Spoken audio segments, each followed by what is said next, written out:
Mucho tiempo antes de que nuestra especie, el Homo sapiens, comenzara a poblar el planeta, otra especie humana, los neandertales, ocuparon todo el continente euroasiático.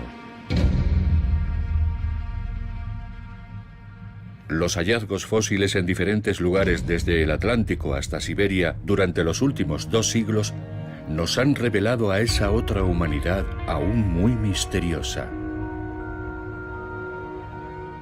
Tenían una cultura, sistemas sociales, eran inteligentes. Recientemente, gracias a los nuevos hallazgos arqueológicos en Inglaterra y en Francia, los prehistoriadores han desvelado nuevos aspectos sobre los primeros pobladores de Eurasia. Esas poblaciones vivían en entornos que dominaban y conocían perfectamente. Los neandertales tuvieron un éxito extraordinario durante 300.000 años antes de extinguirse. ¿Cómo consiguieron convertirse en unos depredadores consumados y sobrevivir a cambios climáticos brutales? ¿Qué compartimos nosotros con esta otra humanidad? Al encuentro de los neandertales.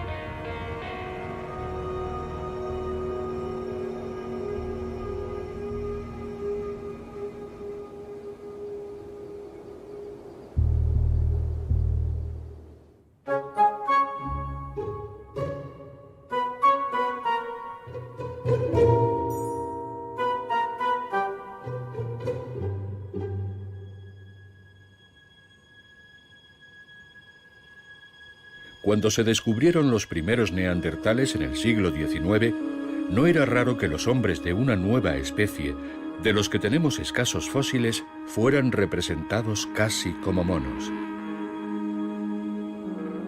Tendrían que pasar décadas para que emergieran los contornos del neandertal de una forma más acorde con lo que realmente debieron ser.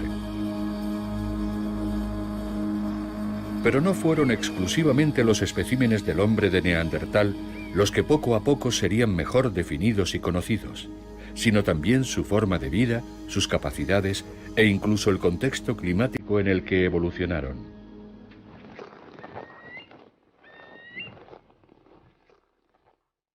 Durante los 300.000 años que el hombre de Neandertal vivió en el continente euroasiático, las condiciones climáticas eran extremadamente rigurosas. El clima glacial dominaba casi por todas partes. Las temperaturas a menudo bajaban de 20 grados bajo cero y el nivel del mar era mucho más bajo. Eran condiciones especialmente difíciles a las que los hombres de Neandertal se adaptaron increíblemente bien.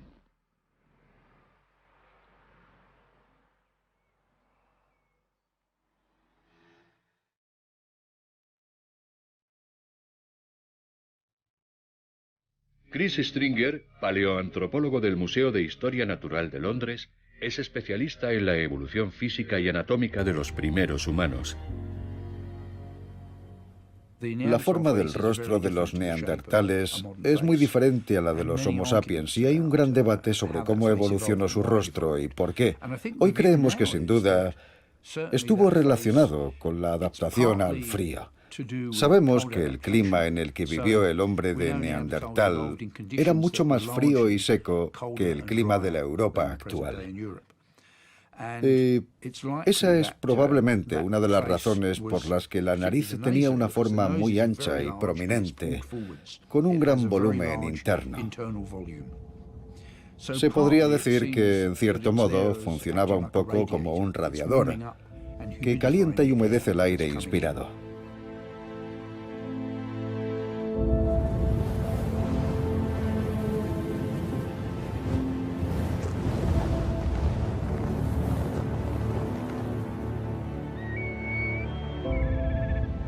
Esto es algo que también es cierto para todos los antiguos humanos. Todos tenían un sistema nasal mucho más grande que el de los Homo sapiens, pero los neandertales lo llevaron a otro nivel. Inspiraban grandes cantidades de aire con sus narices y también tenían pulmones muy grandes y un tórax impresionante porque necesitaban oxigenar su sangre y quemar mucha energía para combatir el frío. El equipamiento biológico que describe el profesor Stringer fue una ventaja esencial para la supervivencia de los grupos de neandertales en un ecosistema hostil. Pero el hombre de Neandertal guardaba otro as bajo la manga para facilitar su adaptación, su dominio de la talla del sílex.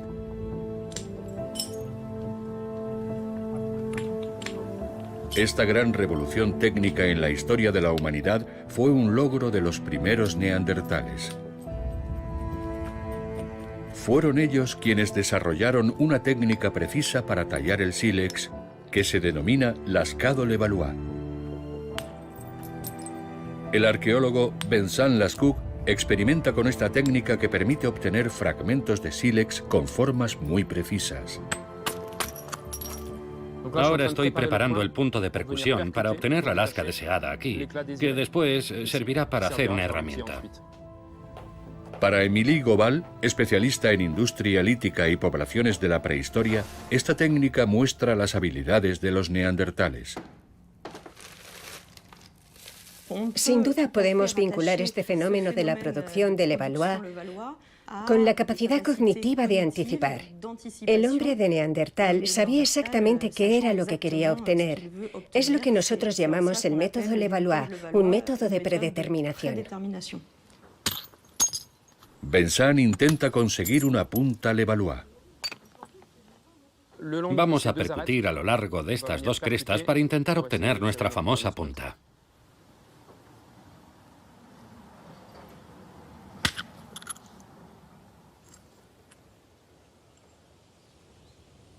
No es fácil imitar a los famosos talladores de pedernal neandertales. La punta aún necesita ser retocada. A menudo hemos representado al hombre de Neandertal como alguien grande y peludo con un cerebro diminuto. Muchos estudios han demostrado que poseían capacidades cognitivas y conductuales desarrolladas para adaptarse al entorno en el que vivían. Bien, aquí está la famosa punta, con sus características. Dos crestas convergentes que le dan su forma y un pequeño retoque para regularizar el filo de corte. Y aquí tenemos el bulbo y el contrabulbo, que permiten enmangar la punta. Por ejemplo, en una lanza. Esta técnica Levallois para fabricar útiles de sílex con tan solo unos pocos gestos procuró a los cazadores neandertales armas formidables. Con estos recursos notables, los hombres de Neandertal pudieron ampliar su presencia a pesar del frío polar que reinaba en todo el continente. Incluso consiguieron adaptarse a los cortos períodos interglaciares en los que las temperaturas globales aumentaron considerablemente.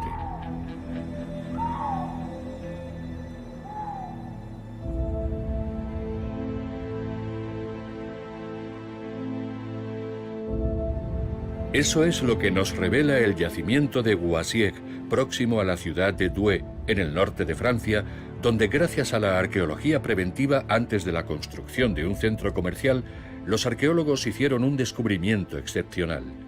A pocos metros de la superficie descubrieron el antiguo lecho del Escarpe, un río que hoy fluye un poco más lejos.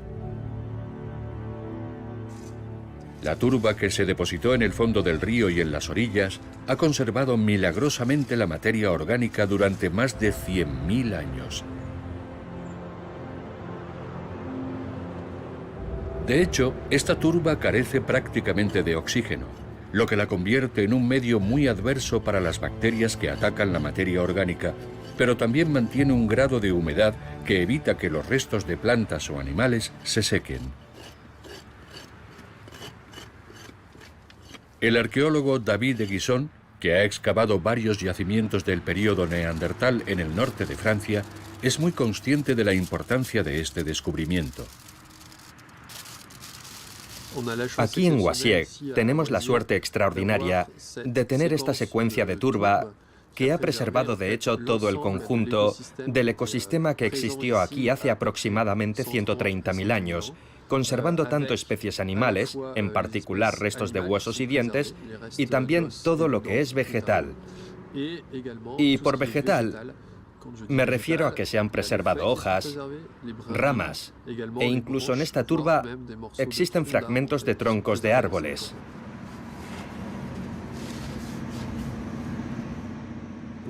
Hay muchos restos de plantas. Aquí podemos ver pequeños fragmentos de piñas. Y también hay ramitas que conservan su flexibilidad. Gracias a la información recogida por los arqueólogos, ha sido posible reconstruir con precisión los cambios climáticos de un periodo de 30.000 años. Empezamos hace 140.000 años. Entonces aquí había un paisaje estepario, de tipo ártico. Luego vemos en toda la secuencia una fase inicial de calentamiento hace entre 140.000 y 130.000 años. Algunas especies arbóreas, como el pino o el abedul, colonizaron este entorno que era un entorno abierto. Y cuando comienza el periodo frío, el paisaje se cierra progresivamente, dando paso al bosque, con robles, alisos, fresnos, que se adaptaron muy bien a ese periodo templado.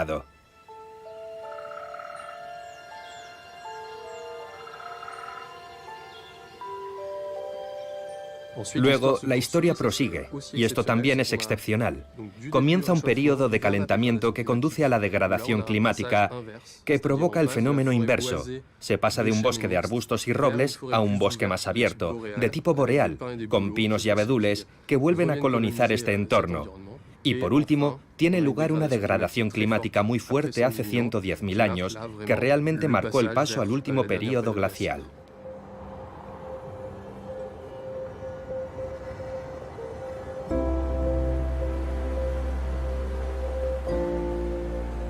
Son escasos los yacimientos arqueológicos en los que se ha constatado la presencia neandertal durante varias decenas de miles de años. Es el caso de la isla anglo-normanda de Jersey, próxima a la costa de Normandía, donde en un siglo de excavaciones arqueológicas se han encontrado numerosos restos de los hombres de Neandertal.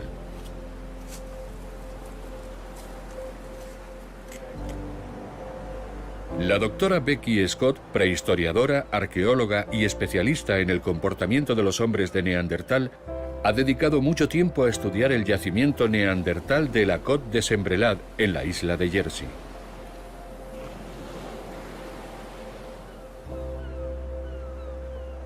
Los primeros sedimentos empezaron a depositarse en la cima hace al menos 240.000 años, hasta un periodo que hemos datado aproximadamente hace 40.000 años, y hay sedimentos aún más recientes.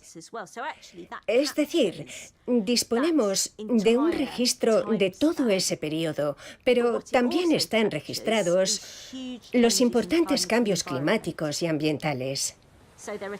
Hay periodos calurosos, casi tanto como hoy, en los que el mar estaba muy cerca. Y hay periodos fríos, en los periodos glaciales, en los que el mar estaba mucho más lejos, al norte. Y el paisaje era completamente diferente. Antes de ser una isla en mitad del Canal de la Mancha, esta formación rocosa de más de 150 metros de altura dominaba una gran llanura. Era un hito inconfundible en el paisaje prehistórico, un punto de referencia muy útil para los cazadores-recolectores. Este lugar permitía a los neandertales controlar los alrededores. Podemos imaginarnos a alguien situado allí arriba, dirigiendo, por ejemplo, a otros grupos o quizás vigilando a los intrusos o a las manadas de animales.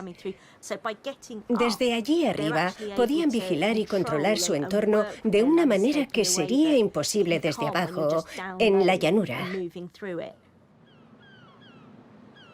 Para tener una idea más exacta del paisaje que los neandertales veían con sus ojos, se realizó un estudio del fondo marino. Hace unos años, mis colegas Richard Bates y Martin Bates realizaron estudios batimétricos de la bahía a 5 kilómetros alrededor de la Côte. El paisaje que revelaron es invisible hoy. Aún se pueden ver algunas partes pequeñas, como islotes, rocas y arrecifes. El estudio de los hermanos Bates reveló fondos marinos muy poco profundos, pero también la presencia en las proximidades de la isla de cañones muy útiles para cazar animales grandes, como bisontes, uros o mamuts. En realidad, este promontorio tenía una importancia capital para los cazadores neandertales. Estos lugares, como la Côte o Le Petit Port-Pelé, tenían una gran importancia para ellos. Desempeñaban un papel clave en la forma de organizar su mundo y también de organizarse ellos mismos. Son lugares clave que realmente nos ilustran sobre la forma en la que se organizaban en su territorio.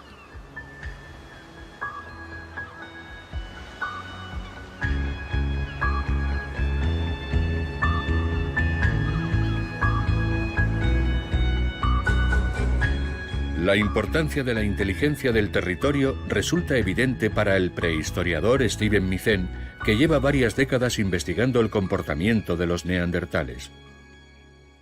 Yo creo que en muchos sentidos los neandertales eran salvajes, pero salvajes en el mejor sentido de la palabra. Eran personas sensibles, capaces de sentir afecto, pero pertenecían al mundo de la naturaleza, al mundo de las tundras, de las glaciaciones, de los bosques y de los litorales interglaciales. Se mimetizaban con la naturaleza de una manera que no tiene nada que ver con la nuestra hoy.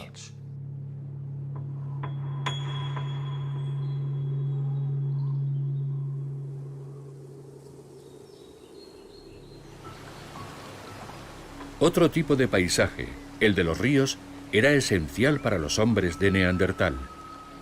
Para ellos eran, en primer lugar, las vías de comunicación que les permitían atravesar los densos bosques del período interglaciar y encontrar las presas de las que dependían para sobrevivir.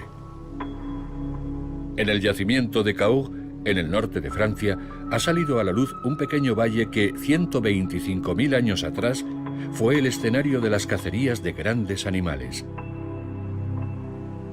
Esa es la convicción del arqueozoólogo Patrick Auguste, tras 10 años de excavaciones del INRAP. Los animales probablemente eran sacrificados en la orilla del río que fluía a unas pocas decenas de metros de aquí, y el animal abatido estaba en una zona algo frágil porque estaba en suelos blandos, donde el hombre podía matarlo con más facilidad, ya que en los suelos duros de las llanuras el animal habría sido mucho más peligroso. La caza era el centro de la vida de los grupos neandertales. Su destreza como cazadores era tal que se convirtieron en uno de los depredadores más temibles de toda la naturaleza. Solemos decir que el hombre de Neandertal fue el más grande de todos los cazadores. Siempre lo encontramos asociado con depósitos de restos de animales de tamaño mediano, ciervos, gamos o renos del periodo glacial. Era capaz de matar animales como el uro, de 2 metros de altura en el caso de un macho adulto y casi 1 tonelada de peso. Un rinoceronte de 3 toneladas y varios metros de largo, extremadamente peligroso y agresivo, pero también muy provechoso desde el punto de vista alimenticio.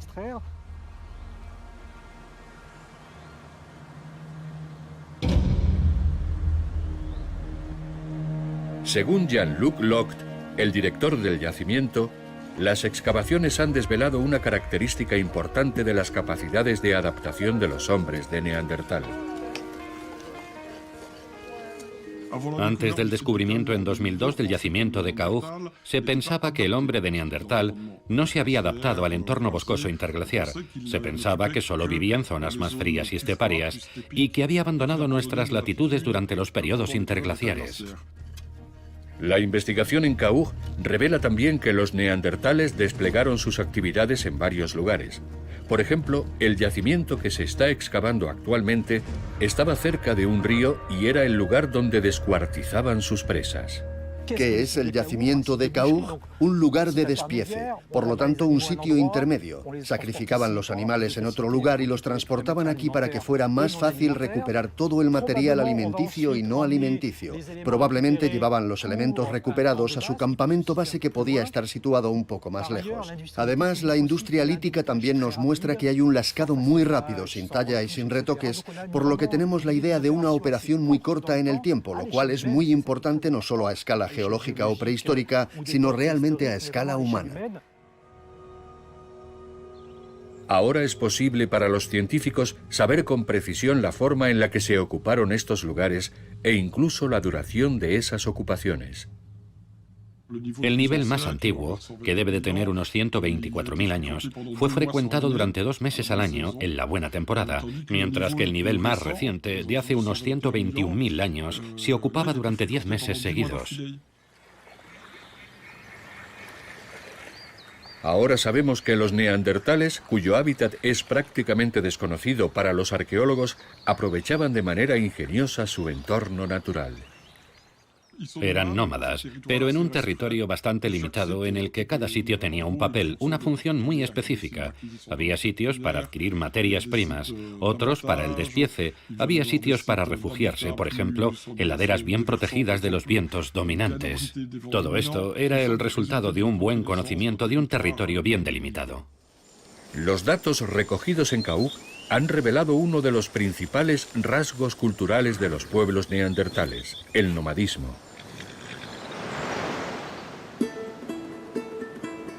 Ese fenómeno se ha confirmado en Jersey mediante el estudio de otra forma de caza.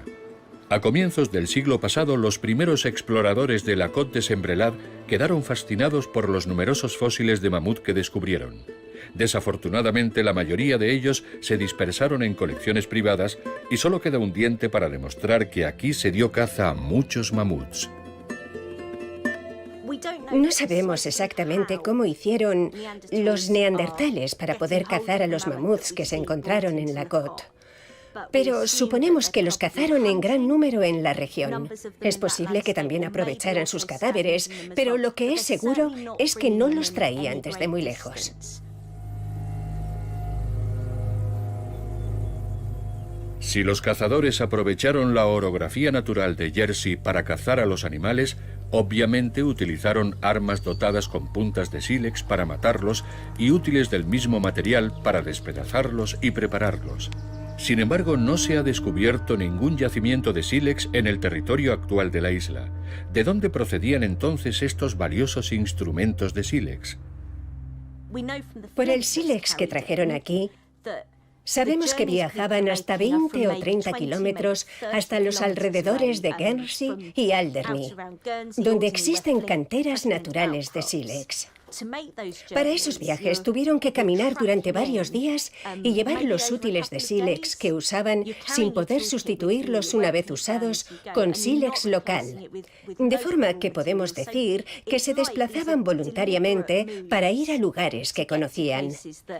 Eso nos da una idea de la visión de la geografía de los neandertales y la forma en la que conocían su mundo.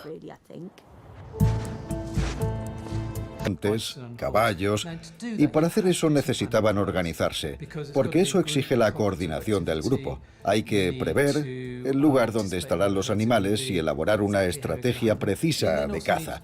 También tuvieron que prever cómo distribuir la comida y cortar la carne. Tenían que planificarlo todo. Eso es lo que nos demuestran las evidencias arqueológicas. Por supuesto, esa capacidad para anticipar y programar... Tenemos que pensar en grupos bastante pequeños, quizás de entre 20 y 30 individuos, una familia extensa, 2 o 3 familias. Esos grupos eran relativamente pequeños y vivían en territorios bastante grandes. Y en ese territorio tan grande, quizá fueran unas decenas de miles de individuos para una superficie como la de Europa. Si no hubieran tenido ese instinto para ver un poco más allá, sin duda habrían vivido en un área mucho más pequeña.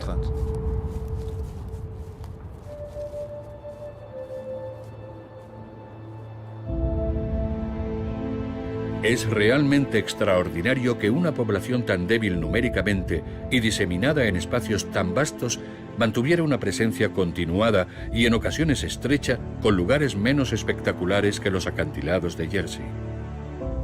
En el sur de Francia, Ludovic Slimak dirige las excavaciones de la cueva de Mandren, un apartado al abrigo rocoso situado a una orilla del Ródano. Aquí los neandertales dejaron rastro de sus múltiples visitas a lo largo de 80.000 años, lo que demuestra el papel privilegiado de esta parada en sus peregrinaciones. La cueva de Mandren se encuentra en la ladera norte de cara al Mistral, que a lo largo de los milenios depositó los sedimentos en la gruta. Los primeros visitantes humanos llegaron aquí hace 120.000 años. Sus huellas se han conservado en el interior de la cueva durante 80 milenios, de forma que tenemos un registro arqueológico increíble desde los primeros pobladores hace 120.000 años, justo hasta la extinción de los neandertales hace solo 42.000 años. Se trata de un yacimiento único en el mundo.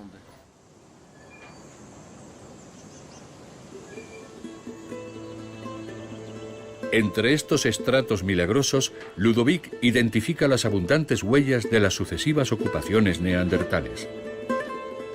Eran estancias bastante cortas, a veces de unos pocos días, que ha detectado en todos los períodos examinados.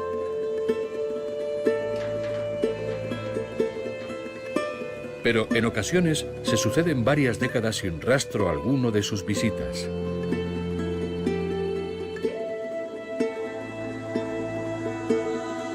Por lo tanto, la cueva de Mandren fue ocupada en numerosas ocasiones a lo largo de casi 80.000 años por poblaciones que seguramente eran nómadas. ¿Qué era un nómada neandertal? Es una buena pregunta. ¿Era alguien que seguía a los rebaños, a los caballos, a los bisontes, a los renos? ¿Era alguien errante?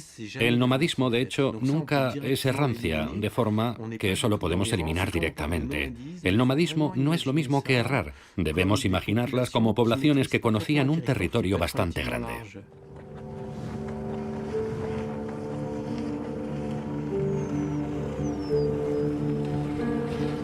En nuestro planeta existen aún unos pocos y singulares pueblos nómadas que pueden ayudarnos a entender el nomadismo de los neandertales. Los nenets son pastores de renos que viven en las inmensidades siberianas muy cerca del círculo polar ártico. Los antropólogos han descubierto que, justo hasta comienzos del siglo XX, estos clanes nómadas, dispersos por un territorio tan grande como Francia, viajaban regularmente grandes distancias para encontrarse y practicar el trueque. Los grupos neandertales se reunían una vez al año en puntos de encuentro habituales, lo que les permitía intercambiar información, noticias, incluso también intercambiar a sus jóvenes, y creemos, con el ejemplo que tenemos en una cueva de España, el Sidrón, que eran las mujeres las que cambiaban de grupo. Como todos los grupos nómadas formados por tan solo unas pocas docenas de individuos, como los nenets de la tundra, los neandertales estaban expuestos a los riesgos de la consanguinidad. Para evitarlos, necesitaban introducir en su grupo individuos de diferentes linajes a fin de mantener la diversidad genética. Por lo tanto, se verían obligados a encontrarse con otros clanes neandertales. Si pertenecemos a un grupo pequeño y nos reproducimos entre nosotros muy rápidamente, tendremos problemas, por lo que necesitaremos exportar genes e importar genes, es decir, exportar a las mujeres. En las sociedades actuales se intercambian mujeres. Cambiaré a mi hermana por la hermana del grupo opuesto, y eso permitirá la supervivencia del grupo y la de la genética. Un ejemplo típico es la Côte de Sembrelat.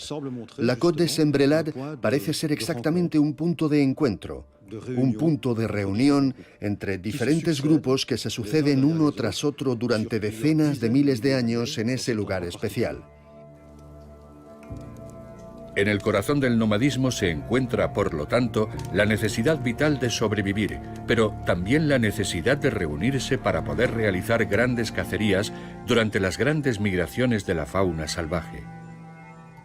Hemos constatado la circulación de objetos que proceden de muy lejos y de zonas muy distantes, opuestas. Hemos encontrado sílex que procede de 300 kilómetros al este, y luego otro que viene de 300 kilómetros al oeste, y otro que viene del norte a 150 kilómetros. De forma que es impensable que ese pueda ser el territorio de un grupo neandertal que completaría una especie de gran circuito anual, porque son miles de kilómetros de distancia, y eso no es posible en el plazo de un año. Entonces, cuando vemos eso, nos damos cuenta de que son 1, 2, 3 o 4 grupos de neandertales, cada uno con su propio territorio, y que 1 o 2 veces al año se encontraban en este lugar y compartían actividades. Esas actividades, que ocasionalmente reunían a varios grupos nómadas, no serían posibles sin unas referencias comunes compartidas por los diferentes actores. Inevitablemente, se plantea la cuestión de la comunicación y de un lenguaje que permitiera el intercambio de información.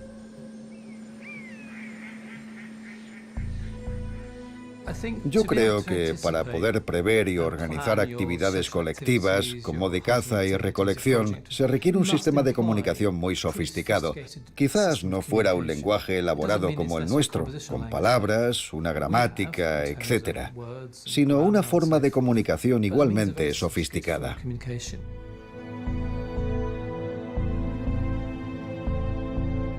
La hipótesis de una lengua del hombre de Neandertal entusiasmó a los prehistoriadores que lógicamente se empezaron a preguntar si, interrogando a los fósiles del hombre de Neandertal, podría demostrarse su aptitud anatómica para el lenguaje. Hemos reconstruido el aparato fonador del hombre de Neandertal y se parece mucho al nuestro, salvo su laringe, que estaba situada un poco más arriba, lo que sugiere que tendría una voz más aguda. Aunque eso no encaje con el estereotipo del neandertal viril, bien pudo haber sido así. Sabemos también que los huesos del oído de los neandertales funcionaban como los nuestros en cuanto a la transmisión del sonido, y que tenían la misma amplitud de frecuencia, de forma que su audición sería comparable a la nuestra. Todo ello sugiere que los neandertales tenían un lenguaje básico y que hablaban y se comunicaban entre ellos. Desde el punto de vista anatómico, los neandertales tenían las mismas capacidades que nosotros para emitir y recibir palabras y sonidos. ¿Estaban, por lo tanto, dotados de un lenguaje? Si había comunicación, entonces había lenguaje. Había formas de lenguaje que ya eran complejas, elaboradas, que permitían intercambio de información muy precisa entre grupos y que resultaban esenciales y vitales para la supervivencia de todos esos grupos de neandertales. La pregunta es, ¿usaban las palabras de la misma manera que nosotros? ¿Y esas palabras se combinaban mediante reglas gramaticales complejas o de una sintaxis que hacía posible la transmisión de ideas sofisticadas, de relatos, de información? Personalmente sospecho que no.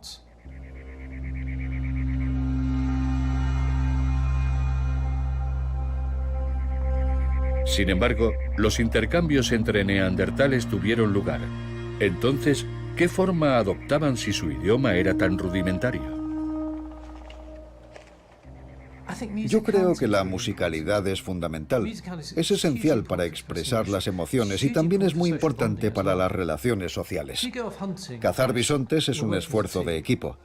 Tengo que estar completamente seguro de que tú lanzarás la lanza en el momento adecuado al bisonte, porque si no lo haces yo moriré aplastado. Entonces, ¿cómo se construye esa confianza si no tenemos palabras? Yo creo que mediante el canto y el baile. Lo seguimos haciendo hoy en día.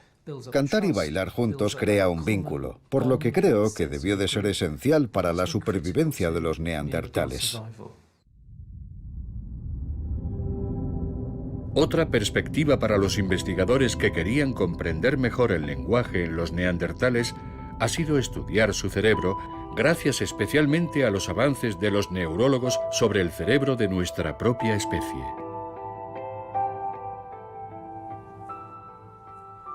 El cráneo de un neandertal es muy diferente anatómicamente del de los Homo sapiens. Por ejemplo, su frente es plana, el arco superciliar es muy pronunciado y el cráneo es plano y alargado. Este era un hombre fuerte, murió en torno a los 42 años. La forma del cerebro es típica y es único entre los fósiles conocidos. La estructura morfológica del cráneo del hombre de Neandertal es muy diferente a la de los Homo sapiens, pero su estructura interna sigue en gran medida siendo desconocida para nosotros.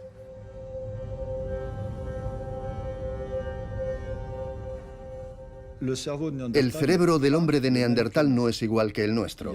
Hay dos diferencias principales. La primera es que, en promedio, su cerebro es más grande que el nuestro.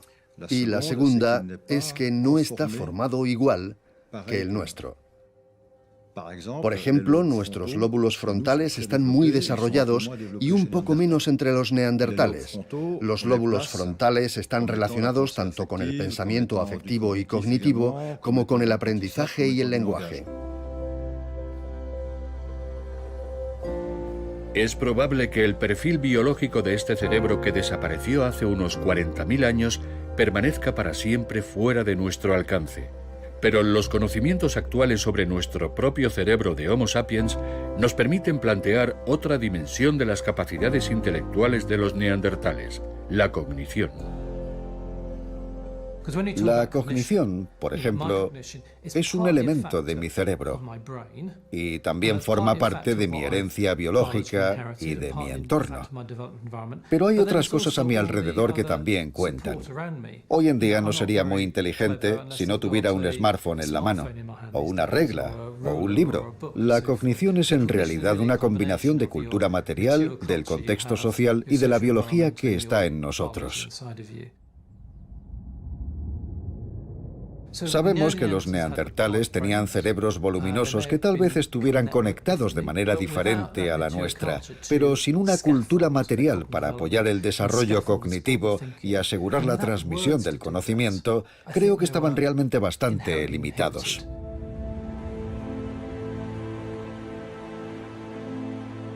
A pesar de las limitaciones que señala el profesor Mizén, ¿carecían los neandertales por completo de una dimensión cultural? Esta es una pregunta muy debatida por los expertos, ya que el lenguaje, los bailes y las canciones no dejan fósiles. Algunos científicos piensan que entre las cosas más singulares que los neandertales dejaron atrás, algunas recuerdan al arte. Uno de ellos es Matt Pope, un prehistoriador inglés y un gran conocedor de los yacimientos de sílex encontrados en la costa sur de Inglaterra. Matt forma parte del equipo de arqueólogos de la Côte de Sembrelat y está a punto de excavar con su colega Becky una vez que el yacimiento sea seguro. En el interior de la Côte, los dos niveles estratigráficos más conocidos son, sin duda, los que contienen las dos pilas de huesos. En la pared oeste de la cueva, los neandertales amontonaron grandes cantidades de huesos de mamut y algunos restos de rinocerontes lanudos. Podrían ser simples restos de caza, bien apilados, de forma ordenada, o almacenados para su uso. Pero, en nuestra opinión, por la forma en que están colocadas esas pilas de huesos, se trata de algo más. La forma en la que están colocados los cráneos justo al lado de esas pilas, o la forma en la que están las costillas en el terreno, como si protegieran y sujetaran esas pilas.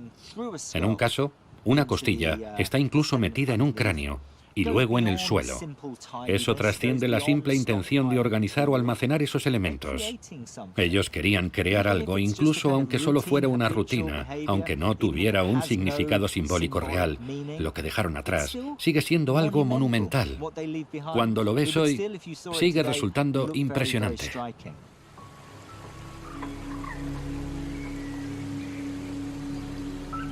Las evidencias de actividad simbólica entre los neandertales son escasas, y el descubrimiento en 1990 de la cueva Bruniquer en el valle de Avignon causó sensación. En una de las salas de la cueva, situada a más de 300 metros de la entrada, los espeleólogos descubrieron una extraña construcción realizada con fragmentos de estalagmitas. Esta estructura arquitectónica circular desconcierta a los prehistoriadores, más aún cuando los trabajos de datación le calculan una antigüedad de 175.000 años. Esta combinación de 400 fragmentos de estalagmitas formando un círculo es un enigma total. Pero el valor simbólico de esta obra descubierta bajo tierra está fuera de toda duda. Existe un paralelismo entre las pilas de huesos y el círculo de estalagmitas de la cueva de Bruniquel. A su manera, ambas expresan un orden misterioso y exhiben una estructura impresionante y premeditada. Por supuesto, Bruniquel está en las profundidades de una cueva y no usaron restos de animales, pero demuestra que eran capaces de trabajar juntos para crear una estructura sin una función evidente. Tenemos muchas palabras para este tipo de comportamiento en nuestros idiomas. Lo llamamos simbolismo, arte, lo llamamos práctica ritual. Yo no creo que esas palabras nos ayuden mucho. Creo que es algo muy humano intentar monumentalizar el paisaje. Monumentalizarlo con nuestras propias huellas y nuestras intervenciones en él. Más recientemente, en una cueva de Gibraltar, ha aparecido el testimonio gráfico neandertal más abstracto. Estas líneas, grabadas en el suelo de la cueva de Gorham, fueron inmediatamente bautizadas como el primer hashtag de la historia. ¿Es una prueba de la inteligencia simbólica de los neandertales? Para Ludovic Slimak, el estado actual de nuestros conocimientos invita a la prudencia. En cuanto aparecen los Homo sapiens, encontramos cantidades innumerables de dientes perforados, de dientes de carnívoros con agujeros. Les hacían un agujero, lo colgaban y hacían collares. Entre los neandertales no existe eso. No tenemos ni un solo adorno, ni un collar, ni un trozo de perla. No hay indicios de perforación en millones de objetos.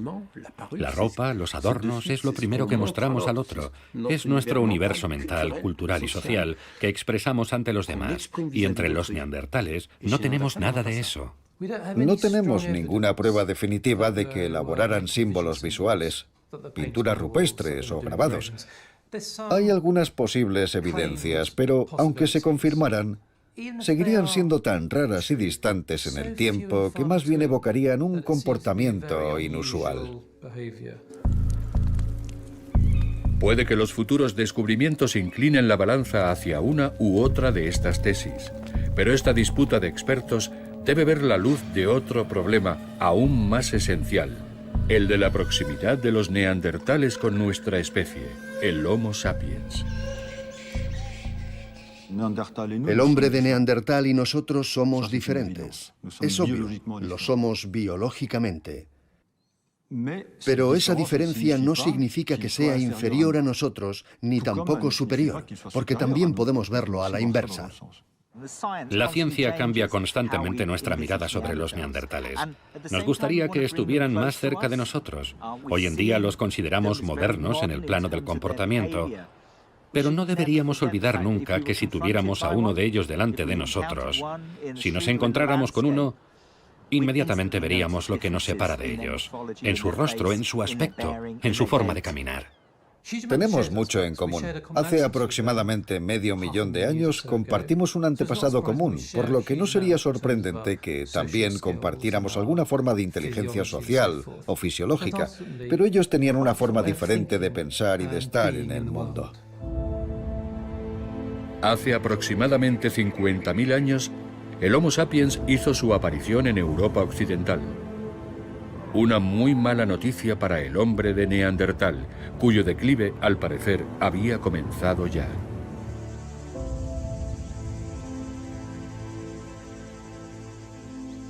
En la cueva de Mandren, la reconstrucción detallada de las ocupaciones y las herramientas de sílex descubiertas ponen de manifiesto la llegada del Homo sapiens, probablemente en dos etapas. Hubo, en primer lugar, un grupo pionero cuyas herramientas de sílex son mucho más sofisticadas que las de los neandertales.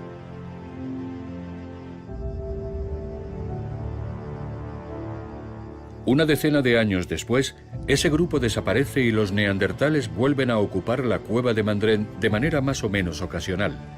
Algunos miles de años más tarde, hace 42.000 años, unos recién llegados Homo sapiens entran en escena. En esta cueva vivieron al mismo tiempo los últimos neandertales y los primeros Homo sapiens que llegaron al valle remontando el río Ródano desde el Mediterráneo y se establecieron aquí. Y es en este espacio, y puede que en el mismo lugar, donde se encontraron esas poblaciones. Es muy probable que grupos de neandertales y grupos de Homo sapiens se encontraran.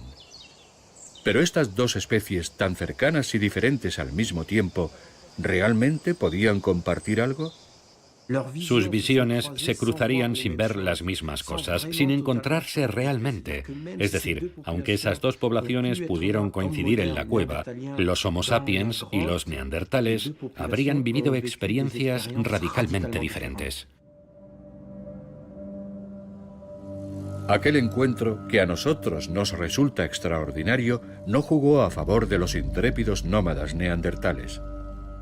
Los neandertales habían estado allí durante generaciones, docenas o cientos de generaciones, y de repente, en el mismo momento en el que tenemos evidencias de la llegada del Homo sapiens, los neandertales no solo desaparecen, sino que nunca volverán a esa cueva. Y de hecho, es el momento de su extinción. Lo sabemos porque cuando multiplicamos los análisis en todas las cuevas, no solo de Francia o de Europa, sino de toda Eurasia, sabemos que después de este famoso 42º milenio, no hay más poblaciones neandertales y por lo tanto es el momento de su extinción.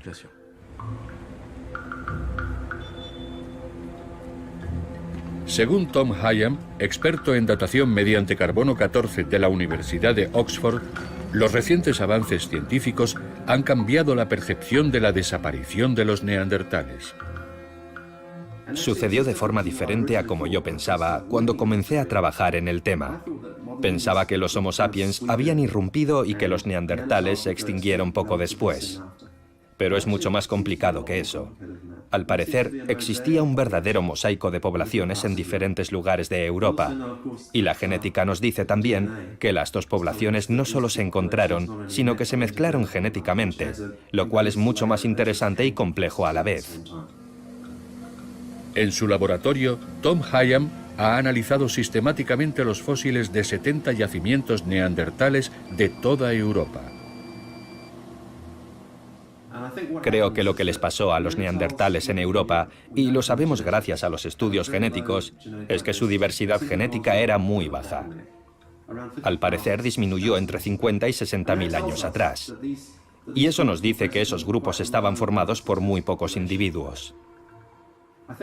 Yo creo que durante entre 2 y 4.000 años, en los que vemos a los Homo sapiens y a los neandertales conviviendo en Europa, se produjo una desaparición lenta y gradual de los neandertales. La hibridación con el Homo sapiens, demostrada por los científicos, no tuvo finalmente ninguna incidencia en el destino de la especie neandertal, que desapareció lentamente. Creo que los neandertales fueron víctimas de su propio éxito. Habían sobrevivido entre 200.000 y 300.000 años, superando grandes cambios climáticos y medioambientales, pero su cultura permaneció muy estable. Durante 200.000 años, básicamente fabricaron los mismos tipos de herramientas. Eran muy sofisticadas, pero su nivel de innovación y de creatividad era mínimo. Ahora bien, es el lenguaje articulado lo que permite la creatividad. Cuando se carece de ese nivel de lenguaje, se mantiene el conservadurismo cultural. Ese es exactamente el caso de los neandertales. Los neandertales solo compartieron durante unos pocos miles de años el vasto territorio de Eurasia con los Homo sapiens. Hace unos 42.000 años, quienes habían logrado adaptarse a grandes cambios climáticos y superar un peligro genético constante, se extinguieron. El hecho de pensar que existía un grupo de personas que vivió en este entorno y que aparentemente se parecían a nosotros, pero que parece que hacían las cosas de forma diferente, es un poco como revivir a esos cazadores-recolectores. Para mí, es increíble saber que no éramos la única especie humana en la Tierra, como es el caso hoy. La forma en la que miramos al hombre de Neandertal es la forma en la que miramos al otro. Esto también nos lleva a cuestionar la forma en la que miramos al otro hoy en día. Y en esta época en la que no dejamos de hablar del impacto migratorio, que en mi opinión es muy exagerado, esa es también nuestra forma de mirar al hombre de Neandertal, la forma de mirar al otro en la época actual. De vez en cuando surgen de las profundidades de la historia algunos fósiles de la humanidad que precedió a la nuestra.